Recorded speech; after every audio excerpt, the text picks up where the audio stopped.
Andrew McAfee is a principal research scientist at the MIT Sloan School and co-director of the Initiative on the Digital Economy.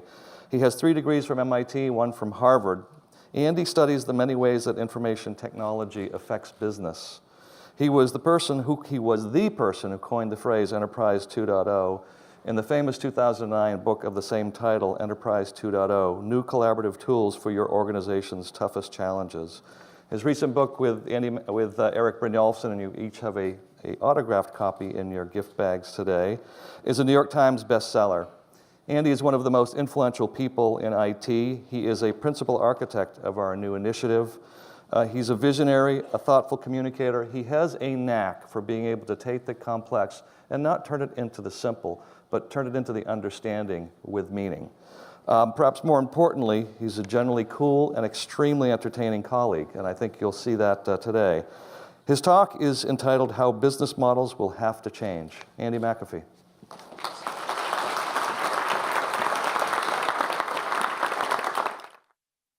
Should I be a little bit offended that after working with me office by office for 5 years, Dave still has to read my bio off a piece of paper? I'm not sure what to conclude from that. As Dave says, we're going to do a series of talks this afternoon. They're going to be short. They're going to be TED style. What this means for me is I have to talk very fast. What this means for you, since we're doing this as a TED style talk, at the end, you have to simultaneously laugh and cry and leap to your feet and do standing ovations, because that's just what happens at TED. Trust me on this. There's going to be a lot of sharing going on. I'm going to skip the other part of the TED Talk, which is the intense personal journey that I've been in, because I actually like talking about ideas more than myself. So I want to talk about how business models have to change and do this in about 12 minutes. This is ridiculous. So I want to highlight 3 ways that I can foresee that our current business models are going to have to change, probably a lot, in the second machine age. And they have to do with an embrace of 3 fairly new constituencies out there in the business world: geeks, machines, and outsiders. And I want to try to flesh that out a little bit and tell you what I mean. To do that, though, we have to gaze into the future and make some predictions about how the world and how the business world are going to evolve. Anyone who tells you they know the answer to that is lying to themselves or lying to you, one of the two. Especially with this amount of innovation going on, the future is a just about completely unknowable place.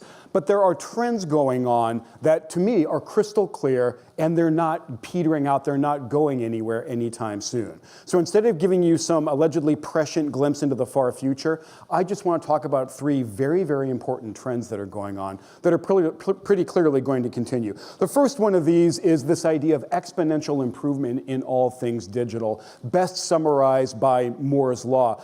I heard a while back Darwin's theory of natural selection described as the best idea anyone ever had. I think Moore's Law is the best prediction anyone ever made.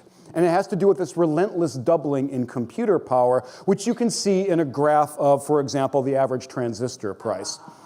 Except what you see from this graph, essentially, is that transistors apparently became completely free in about 1980. That's because this way of showing data doesn't convey what's going on with Moore's Law. I honestly think maybe my single favorite thing about presenting to an MIT audience is that you can switch from a linear to a logarithmic scale, and no one freaks out, right? So here's exactly the same data. This is Moore's Law. And you just see this astonishing, this clockwork regularity in the relentless digital improvement going on. We grab more data on bandwidth and storage and memory. It doesn't matter what element of the digital world you look at. You see this amazing, relentless exponential improvement going on. We're to the point now where the phones we carry around are honestly the supercomputers of a generation ago, except those computers didn't have touch screens or speakers or anything like that. It's very easy to get fooled by exponential progress. It's very important to realize this is not stopping anytime soon. I've been reading about the demise of Moore's Law as long as I've been reading about Moore's Law. Safe prediction is this kind of stuff is going to continue. The second trend that we've got some confidence about is this got the label big data, this explosion worldwide in the amount of information encoded in digital form. What's the best way to understand that? Let me give you a historical view of what's been going on. In 1979, there was a company founded called Teradata. And they chose the name of that company to convey the unimaginably large amounts of data that they were going to help enterprises manage. That prefix was kind of a shorthand for unimaginably large. What's interesting to me is that prefix worked for more than 25 years, up until I read in Wired magazine in 2008 that we were in the petabyte age. And then you notice the prefix creep start to accelerate. This prefix worked not for 29 years, but for 4 years, because in 2012, Wired revisited the phenomenon and said that we were now in the exabyte revolution. That prefix worked as shorthand for unimaginably large for 6 months, until Cisco told us at the end of 2012 that when they looked at the data on their routers around the world, we were in the zettabyte era. I'm not here to alarm anybody, but we are literally about to run out of metric system. I mean this seriously. Here's where we are right now. We're in the zettabyte era. Gang, we got one left. We got the yada out there. I'm pretty sure it's 2014 already. Somebody has claimed that we are already in the yottabyte age. Of course, the geeks, the digital geeks of the world are aware of this problem, and they have formed a working group to propose extensions to the... I'm actually not making that up. I'm actually not making up what they've come up with. The extension they're proposing is the hellabyte. Stay tuned. We might run out of ways to talk about how much data there is, but we're not anywhere near running out of data. In fact, it continues to explode. The reason this is so fundamentally important is that data is the lifeblood of science. It's the way we get smarter about stuff. And you'll hear from colleagues of ours, including Sandy and Sanan later on, the amazing ways that they're using data to help us get smart about some very fundamental things. And then the third trend goes by the highfalutin title of combinatorial innovation. And what I mean by that is actually something pretty straightforward. There are two conflicting, deeply incompatible views about what innovation is, about how the process of innovation actually works. The first view sees innovation as fruit. The metaphor you very often hear for it is fruit, and in particular, the pessimism that we have picked the low-hanging fruit of innovation, and therefore we're in some kind of stagnant period. The metaphor makes some intuitive sense. The process of coming up with an innovation is like growing the fruit. You release it out there into the world. That's like eating the fruit. And then you don't have any more fruit. Then you've got to go grow some more fruit and wait for the next big innovation to come along. Eric and I, when we wrote the book, that didn't make sense to us. It wasn't appealing. And what made a great deal more sense is a fundamentally different view of innovation, where each innovation is a building block. It becomes a piece that can get combined with other pieces, and because of the nature of digital stuff, infinitely recombined with other pieces to yield innovation after innovation after innovation. In that sense, releasing an innovation into the world is not about eating stuff up. It's about putting more potential and putting more options out there. And the great example for me of this is the good old-fashioned autonomous car. If we thought that any innovation was played out, it was the internal combustion engine, slap a few sensors, put a big computer in the trunk, and you've got a car that drives itself. This is science fiction. In fact, it's beyond science fiction. We need to keep in mind, George Jetson drove his vehicle to work.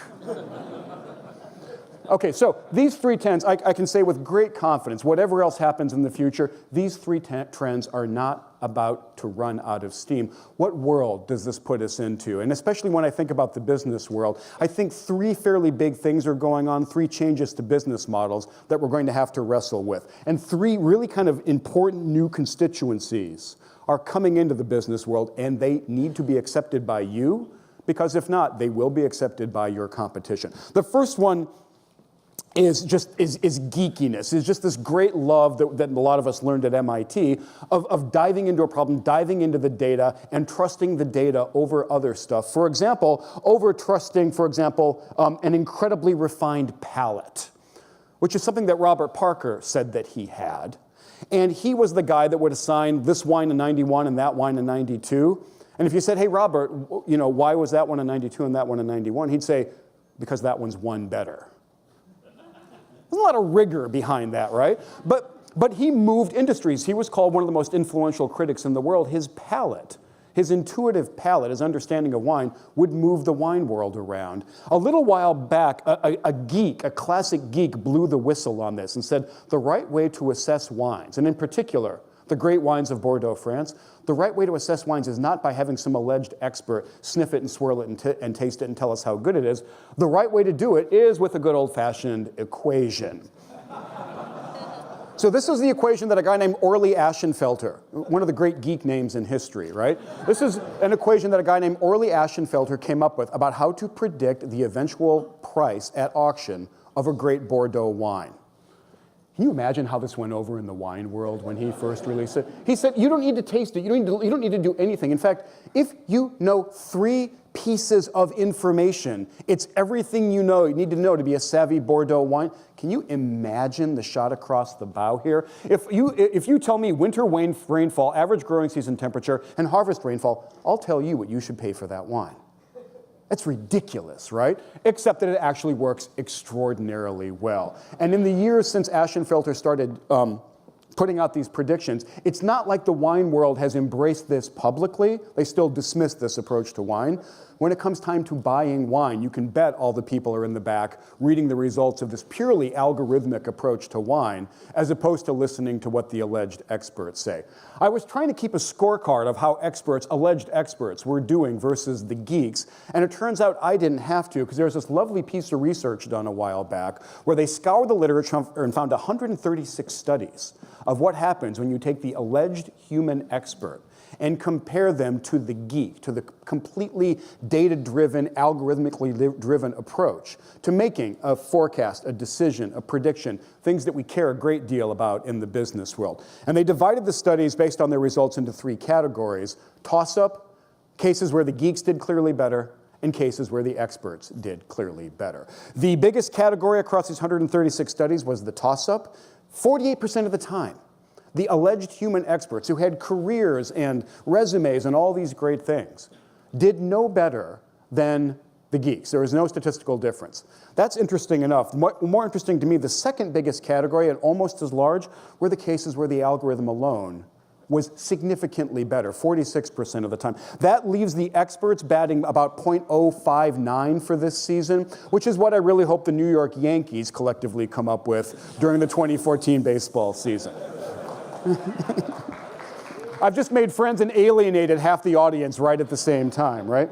So, but this is fundamentally uncomfortable. The people who are making decisions in businesses these days are primarily the ones who got there based on their expertise, their intuition, their judgment, the gut that they build up. That is going to be severely challenged by people taking a much more non-intuitive, rigorous, data-driven approach. The money-balling of the business world is still in its early phases.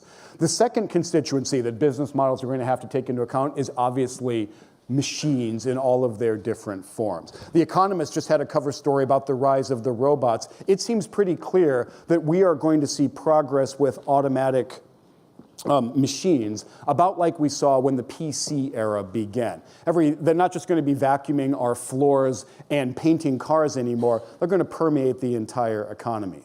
While that's going on, they're also going to be moving not just onto factory floors and distribution centers, but into the knowledge economy and the service sector very broadly as well. IBM did not just build Watson to play Jeopardy. They didn't unplug Watson after it won Jeopardy. It's being put to work in many different industries. It seems pretty likely that in the not too distant future, when we call up something for information or troubleshooting or help, we're going to be talking to a machine, whether or not we ever talk to a person during that call as well. And then finally, Eric mentioned this in his talk earlier, even in domains that we consider very, very high-skilled, very professional, take some of the most educational training that we've got going these days, like medical pathology, the data are mounting that the machines, that these purely algorithmic, purely artificial approaches are not just about as good, they're better in some ways as well. The last constituency that I think is going to be pretty difficult for the business world to accept is related to the geeks and to the machines. It's this concept of outsiders coming into our industries, our organizations, our domains, and actually doing better than we are in them. I've never talked to anybody who doesn't say that their industry is unique and completely idiosyncratic and outsiders can't understand it. What we're learning from the evidence is that that faith might not be terribly well placed. My favorite recent example of this came a while back when Merck tried to enlist the crowd of data scientists around the world, or actually anybody who wanted to show up. Let the world show up to try to help them with the process of drug discovery. They wanted to find molecules that would be really effective against this biological target and not effective at all against the rest of the body, because that's how you get bad side effects. So they put up a big data set and said, gang, go to work. And what's cool about this challenge is that they asked the winners to describe what they did and what their approach was. And so when I read the blog post about how the winning team did it, I was expecting to read about how they assembled this all-star cast of molecular biologists and biochemists and doctors and people who had spent a long time in some related field. And instead, what they got were nothing but data geeks, nothing but machine learning specialists, deep learning specialists. None of these people, as far as I can tell, had a whit of experience in any domain that I would have recognized as being pertinent to drug discovery. And as we're accumulating experience with these kinds of challenges, and the more we learn about what happens when we open up our problems to lots of eyeballs, we learn two things. The problems usually, or very often, get solved and solved well, and the eyeballs that are most helpful are not any ones that we would have picked out in advance. And when I think about the established, the successful enterprises of the world, learning to and trying to accommodate the geeks, the machines, and the outsiders, I think there are going to be some very serious organizational challenges ahead, and I can't wait to see how it's going to play out. I'm going to try to make sure that I've got a front row seat for it, because I can't imagine anything more interesting to go watch. Let me stop there. Because I spoke quickly, I'm sorry, rise to your feet, laugh and cry simultaneously. No, we'll forget that. Let's save a little bit of time for any questions from the audience. We've got a few minutes left. Thank you.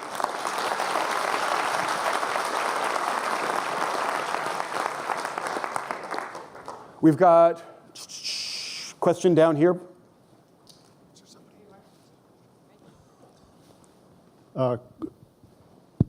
Question that's kind of a comment. I was a student at Orley Ashenfelter's at the time he was putting liquid assets together. His hypothesis was not that Parker, on a given day, couldn't taste wine better than you or I. It's that when he had to predict what it would taste like 5 or 7 years before a wine was mature, there was no way to taste it and use his palate. So that wasn't credible, and the only information you had was the kind of data that you cite in this equation. Yeah, so this is a really interesting question, because it gets the idea of what does better mean. Is Parker a better wine taster than I am? I have no way to assess the answer to that question. Can Parker do a better job of predicting the eventual sales price of a Bordeaux wine than an algorithm? I know how to assess that question. So what we observe over and over is when the experts get called out on how bad they are, they retreat behind fuzzy reasoning and kind of hindsight being 20/20, and I was wrong because of the following. Every time, almost all the times, I've seen when we can crisply define the outcome that we're interested in, and we compare the traditional experts to the geeks beat up on them. We've got a question. Can we go over this side? Yeah, please. Wait. Please. Getting back to wine, it's certainly true. This crowd seems to have an interest in. Harvest may be predicted, but the actual wine is made, and the producer of the wine, there can be a tremendous variety of one versus another. So how does that take who's making the wine into consideration? You know, it doesn't.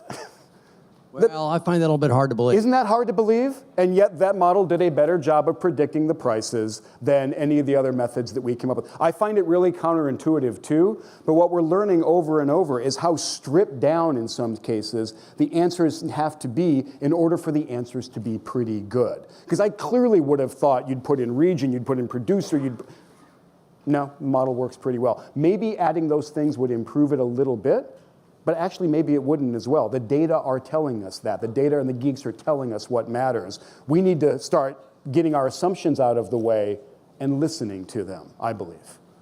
Where are we? Can we go way up? I'm sorry. Would you gesticulate wildly? Yeah, thank you.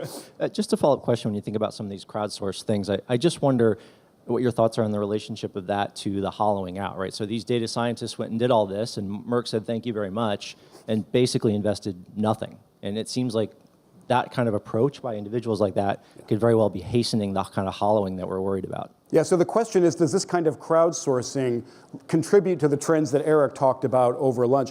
I think it absolutely can and might even be likely to do that. It's not quite true that that contest cost Merck nothing. It cost them the princely sum of about $30,000, I think.